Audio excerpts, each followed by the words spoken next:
this is Britt Kessel with another example video. In this video, I'm covering example 4 from section 3-5 in the SavvasRealize Algebra 2 textbook. So in this video, we are looking at some real-world problems, and we're trying to figure out how to interpret the zeros of a function. So we have a company, it's called Acme Innovations, and it makes and sells lamps. Here's a lava lamp. Their profit, P, in hundreds of dollars earned, okay, that's worth noting.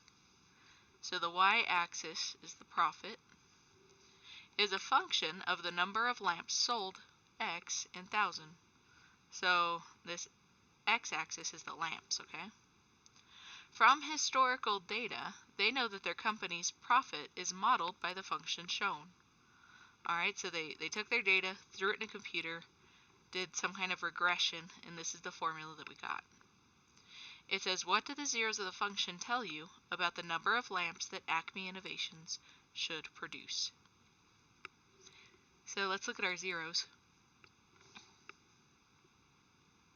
So we have zeros at x equals -2. We have a 0 at x equals 3. And we have a 0 at, oh Lord, 1, 2, 3, 4, 5, 6, 7, 8, 9, 10. X equals 10. Alright, so we're going to look at each of these zeros to see what they mean. So here at x equals -2,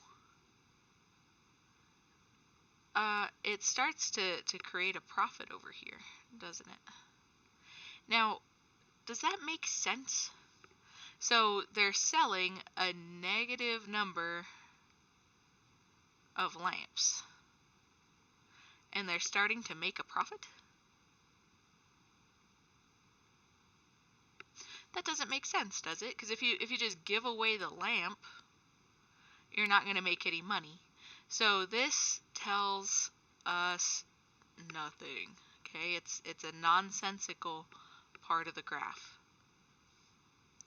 Now let's look at from 0 to x equals 3. Alright, so this section right here, they're not making a profit yet.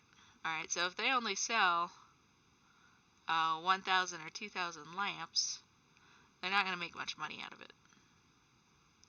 But if you notice, the graph has a nice positive profit between 3 and 10. So if the company sells between 3,000 and 10,000 lamps, they will make a profit.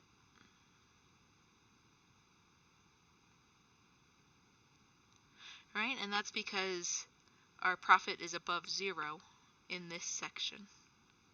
And remember, I'm saying 3,000 and 10,000 because each tick mark on this graph is counting by thousands. That's what this part says right here. So that's what these zeros are telling me. So then number 4, they're asking us kind of the same question, but they don't give us a graph, which I kind of realized a little too late. So what I did was I just plopped that bad boy into Desmos. And I'm just going to do a rough sketch of what Desmos shows you. Okay, it looks like this again. And this is at -2. This is at 1, and this is at 11. Alright, so again, the -2 tells us nothing because it has negative lamps. Okay, this tells us nothing. But between 1 and 11, right here, you see your positive profit. So the company has a positive profit between 1,000 and 11,000 lamps sold. Now this also starts getting into budgeting, right? Because now we can actually try to find this relative maximum, and that's going to give us an estimate for what their maximum profit could be. And so they could use that to determine like budgets for advertising or hiring or promotions or whatever they need to budget. So there we go.